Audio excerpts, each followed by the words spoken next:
صدر ٹرمپ کو مواخذے کا سامنا کرنا پڑا کیونکہ صدر ٹرمپ نے امریکی پارلیمنٹ پر حملہ کروایا۔ امریکی ایوان نمائندگان پر صدر ٹرمپ کے حامیوں کی جانب سے مظاہرے اور ہنگامہ آرائی کے بعد یہ کہا جا رہا ہے کہ یہ حملہ کیپٹل کی عمارت پر نہیں بلکہ جمہوریت پر تھا۔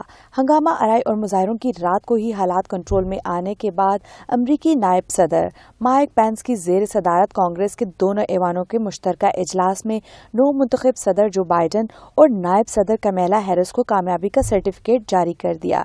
جو بائیڈن نے کیپٹل پر حملہ کرنے والے مظاہرین کو فسادی، باغی اور دہشت گرد قرار دیا ہے۔ جو بائیڈن نے تمام واقعے کا ذمہ دار ٹرمپ کو قرار دیا ہے۔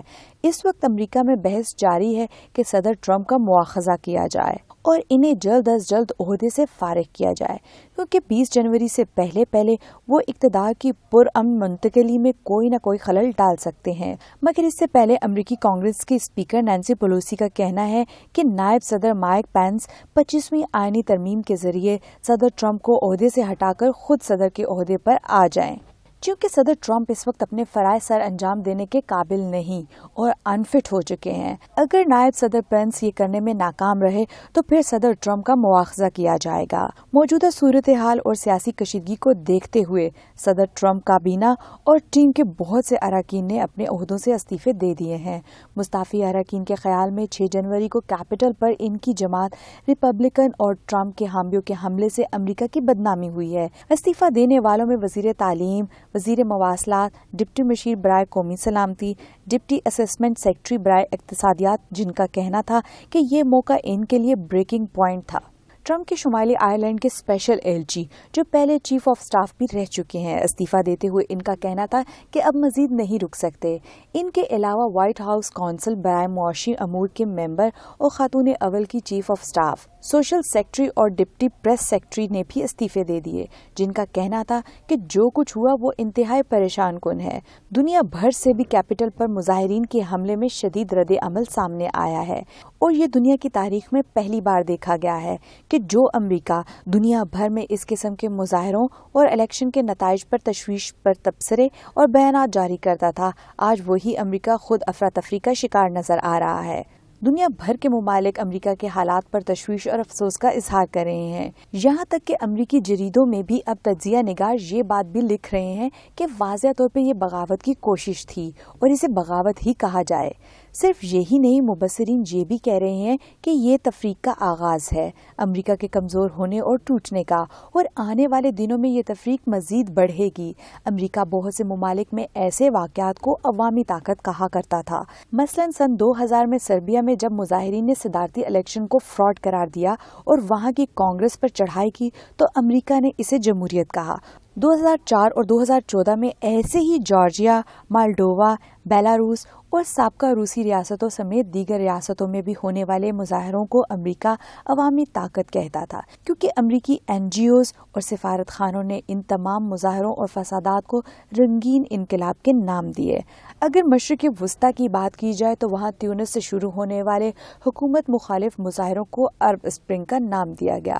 امریکہ نے ان تمام مظاہروں کو سپورٹ کیا، جن کے نتیجے میں ہزاروں افراد جان سے گئے، اور اس وقت شام اور لیبیا میں خانہ جنگی کی صورتحال ہے۔ مصر کی بات کی جائے تو عرب اسپرنگ کے بعد قائم ہونے والی محمد مورسی کی جمہوری حکومت کا تختہ الٹنے کے بعد اب وہاں ملٹری ڈکٹیٹر کی حکومت ہے، جو کہ ایک خونی کو کے نتیجے میں قائم ہوئی، مگر امریکہ نے اس جمہوری حکومت کی حمایت کے لیے کبھی کچھ نہیں کہا۔ امریکی وزارت خارجہ کی ترجمان سے جب پوچھا گیا تو ان کا کہنا تھا کہ امریکہ اس تنازع میں کسی فریق کی سائڈ نہیں لے رہا، اور اس کی وجہ یقیناً ظاہر تھی، وہ یہ کہ یہ محمد مورسی کی جماعت اخوان مسلمین ایک مذہبی جماعت تھی، تو جہاں امریکہ کو جمہوریت پسند آتی تھی وہاں وہ سپورٹ کرتا تھا، اور جہاں ڈکٹیٹر کی ضرورت رہی وہاں امریکہ جمہوریت کو بھول جاتا ہے۔ 6 جنوری کو کیپٹل ہل پر ٹرمپ کے سپورٹرز کے مظاہروں کے بعد بہت سے یورپی ممالک اس واقعے پر افسوس اور تشویش کا اظہار کر رہے ہیں، مگر ہم آپ کو بتاتے ہیں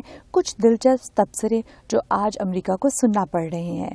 روسی جریدے RT نے امریکہ کو مخاطب کر کے لکھا کیا آپ کو اب احساس ہوا کہ آپ نے کیا کیا کیا؟ امریکہ کو اس قسم کی جمہوریت ملی ہے جس کا وہ بیرون ملک چیمپئن بنتا تھا۔ روس کے صدر پوٹن یا روسی حکومت کی جانب سے ابھی تک کوئی بیان سامنے نہیں آیا۔ اس معاملے پر بات کرتے ہوئے روسی وزارت خارجہ کی ترجمان ماریا زخارووا نے کہا کہ یہ امریکہ کا اندرونی معاملہ ہے۔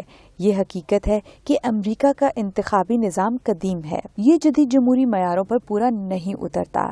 یہ نظام متعدد خلاف ورزیوں کا مواقع پیدا کرتا ہے اور امریکی میڈیا یا سیاسی جدوجہد کا ایک ذریعہ بن گیا ہے۔ ان کا مزید کہنا تھا کہ معاشرے میں پھوٹ پڑ جانے کی بڑی وجہ یہی تھی کہ جو اب امریکہ میں دیکھی جا سکتی ہے۔ روسی پارلیمنٹ کے ایک رکن نے تبصرہ کیا کہ امریکی جمہوریت اپنے دونوں پاؤں سے لنگڑا رہی ہے، جبکہ ایک اور روسی رکن اسمبلی کا کہنا تھا کہ امریکہ اب یقینی طور پر دوسرے ملک پر انتخابی معیار عائد نہیں کر سکتا اور نہ ہی دنیا بھر میں جمہوریت کی علامت ہونے کا دعویٰ کر سکتا ہے۔ ایک اور دلچسپ ٹویٹ چینی جریدے گلوبل ٹائم نے لکھا کہ امریکی کانگریس کی اسپیکر نینسی پیلوسی، جنہوں نے ہانگ کانگ میں ہونے والے فسادات کو خوبصورت مناظر قرار دیا تھا، کیا اب وہ کیپٹل ہل پر ہونے والے واقعے پر بھی یہی خیال رکھتی ہیں؟ ایران کے صدر حسن روحانی نے اپنے ایک بیان میں کہا کہ امریکہ کے حالات سے ظاہر ہوتا ہے کہ مغربی جمہوریت کتنی نازک اور کمزور ہے۔ کیپٹل ہل واقعے پہ ترکی کی وزارت خارجہ کا بیان بھی بہت دلچسپ رہا اور CNN نے بھی اس بیان کو پیش کرتے ہوئے تعجب کا اظہار کیا کہ اب نوبت یہ آ گئی ہے کہ ترکی امریکہ کے حالات پر تشویش کا اظہار کر رہا ہے جو کبھی امریکہ دوسروں کو کہا کرتا تھا۔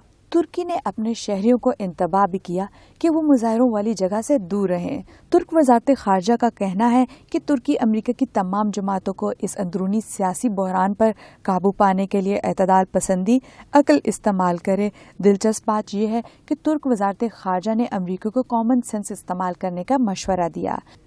جنوبی امریکا کا سوشلسٹ ملک وینزویلا، جسے امریکہ نے ہمیشہ تنقید کا نشانہ بنایا اور کوشش کی کہ وہاں امریکہ کی حمایت یافتہ حکومت قائم ہو، وینزویلا کی وزارت خارجہ نے اپنے بیان میں امریکہ کا مذاق اڑاتے ہوئے ٹرمپ کے ہجوم کا کیپٹل ہل پر چڑھائی پر افسوس کا اظہار کیا اور امید ظاہر کی کہ امریکی عوام استحکام کی نئی راہ روشن کرے۔ وینزویلا نے اپنے بیان میں مزید یہ کہا کہ اس افسوسناک واقعے کے ساتھ ہی امریکہ بھی اسی جارحانہ پالیسی کا شکار ہوا جو وہ دوسرے ممالک کے لیے پیدا کرتا رہا ہے۔